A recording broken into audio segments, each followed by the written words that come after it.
ನಮಸ್ತೆ ಕರ್ನಾಡು. ಇತ್ತೀಚಿನ ದಿನಗಳಲ್ಲಿ ಬೃಹತ್ತಾದ ಬೆಂಗಳೂರು ಮಹಾನಗರ ಪಾಲಿಕೆಗಳಲ್ಲಿ ವಾಯು ಮಾಲಿನ್ಯಗಳು ಹೇಗಾಗ್ತಿದೆ ಅಂತ ನಿಮಗೆ ಗೊತ್ತು. ಹಾಗಾಗಿ ಆ ಕ್ರಮಗಳನ್ನು ಹೇಗೆ ಕ್ರಮಬದ್ಧವಾಗಿ ಬಿಬಿಎಂಪಿಯು ತೆಗೆದುಕೊಂಡಿದೆ ಅನ್ನೋದನ್ನು ನಾವೀಗ ಜನರಲ್ಲಿ ಕೇಳಿಕೊಳ್ಳೋಣ. ಬಿಬಿಎಂಪಿ ಬೆಂಗಳೂರಲ್ಲಿ ಮಹಾನಗರ ಪಾಲಿಕೆಯಲ್ಲಿ ಏರ್ ಪೊಲ್ಯೂಷನ್ ಆಗ್ತಿದೆ, ಈ ಗಾಡಿಗಳು ಕಾರ್ಗಳು ಇದರಿಂದ. ಇದು ಕ್ರಮಗಳು ಏನೇನು ತಗೋಬೋದು ಅಂತ ನಿಮ್ಮ ಅನಿಸಿಕೆಗಳು? ಕ್ರಮಗಳು ಏನು ತಗೋಬೋದು ಅಂದರೆ, ಇವತ್ತಿನ ದಿನ ನಾವು ತುಂಬ ನೋಡಿದ್ದೀವಿ, ಹಳೆ ಗಾಡಿಗಳೇ ತುಂಬ ಮಾಲಿನ್ಯ ಮಾಡ್ತಾ ಇರೋದು. ಸೊ ಈ ಫಿಟ್ನೆಸ್ ಸರ್ಟಿಫಿಕೇಟ್ ಅಂತಲೂ ಬಂದಿದೆ ಗೌರ್ಮೆಂಟಿಂದ. ಸೊ ಹಳೆ ಗಾಡಿಗಳು ಯಾವುದಾಗಿದೆ ಅದರದ್ದು ಎಮಿಷನ್ ಜಾಸ್ತಿ ಆಗಿದೆ. ಸೊ ಪೊಲೀಸವರು, ಟ್ರಾಫಿಕ್ ಅವರು ತುಂಬ ಸ್ಟ್ರಿಕ್ಟ್ ಮಾಡಿಕೊಂಡ್ರೆ ಆ ಹಳೆ ಗಾಡಿಗಳು ರೋಡಿಗೆ ಬರದೇ ಇದ್ದರೆ ಮೆಜಾರಿಟಿ ಅದನ್ನೇ ಉಳಿಸ್ದಂಗಾಗುತ್ತೆ. ಬಿಟ್ಟರೆ ಸಾರ್ವಜನಿಕವಾಗಿ ಪಬ್ಲಿಕ್ ಟ್ರಾನ್ಸ್ಪೋರ್ಟ್ ಏನಿದೆಯೋ ಅದನ್ನು ತುಂಬ ಜನ ಯೂಸ್ ಮಾಡಬೇಕು. ಸಣ್ಣದಕ್ಕೂ ಗಾಡಿಗಳನ್ನ ಉಪಯೋಗಿಸ್ಬಾರ್ದು. ಅದು ಬಿಟ್ಟರೆ ಸೈಕಲ್ ಯೂಸ್ ಮಾಡಲಿ, ಎಲ್ಲರೂ ಫಿಟ್ಟಾಗಿರ್ತಾರೆ.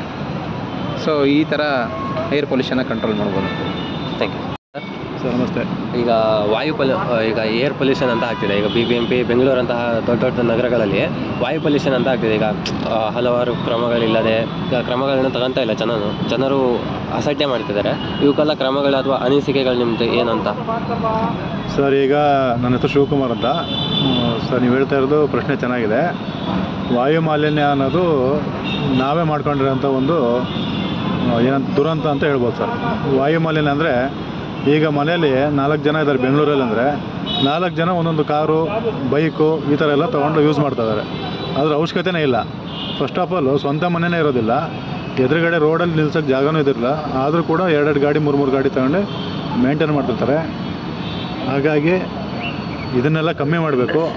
ಅನವಶ್ಯಕವಾಗಿ ಯೂಸ್ ಮಾಡೋ, ಈಗ ಒಂದು ಮನೇಲಿ ಇಬ್ಬರಿದ್ದಾರೆ ಅಂತ ಹೇಳಿದ್ರೆ 2-3 ಜನ ಇದ್ದರೆ ಒಂದು ಗಾಡಿ ಸಾಕಾಗುತ್ತೆ. ಆದಷ್ಟು ಬೇರೆ ದುಡಿಯುವಂಥ ಕೈಗಳಿಗೆ ಅವ್ರಿಗೆ ಬಾಡಿಗೆ ಕೊಟ್ಟು ಇನ್ನೊಂದು ಕೊಟ್ಟು ಓಡಾಡಿದ್ರೆ ಇನ್ನೊಬ್ರಿಗೆ ಒಂದು ಕೆಲಸನೂ ಸಿಗುತ್ತೆ. ಜೊತೆಗೆ ಪೊಲ್ಯೂಷನ್ ಕೂಡ ಕಮ್ಮಿ ಆಗುತ್ತೆ. ಆದಷ್ಟು ಎಲೆಕ್ಟ್ರಿಕ್ ಬೈಕ್ಗಳನ್ನೆಲ್ಲ ಯೂಸ್ ಮಾಡೋದ್ರಿಂದ ನಮ್ಮ ವಾಯು ಮಾಲಿನ್ಯನ ಕಮ್ಮಿ ಮಾಡ್ಬೋದು. ಇದನ್ನೆಲ್ಲ ನಾವೇ ತಿಳ್ಕೊಂಡು ಮಾಡಬೇಕು. ಸರ್ಕಾರದಿಂದ ನಾವೆಲ್ಲ ಎಕ್ಸ್ಪೆಕ್ಟ್ ಮಾಡೋಕ್ಕಾಗಲ್ಲ.